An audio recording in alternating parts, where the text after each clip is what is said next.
satt i mitt knä och jag smekte ditt hår. Förtroligt du frågade så,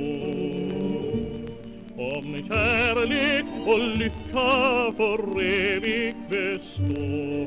Jag minns att jag svarade så.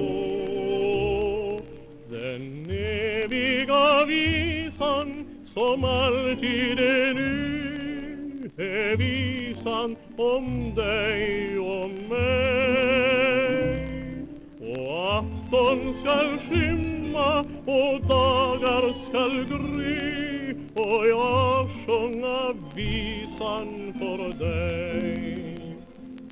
Och ungdomens gyllene brusande vår skall bytas mot strimmor av snö i ditt hår.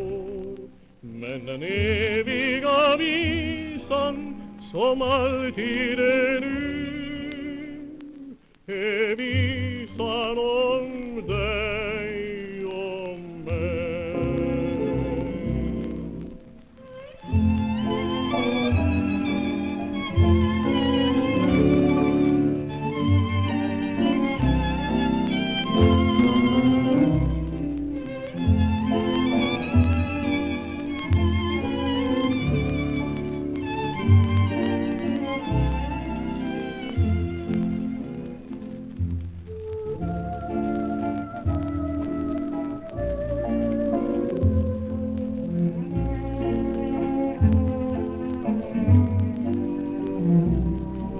Men den eviga visan som alltid är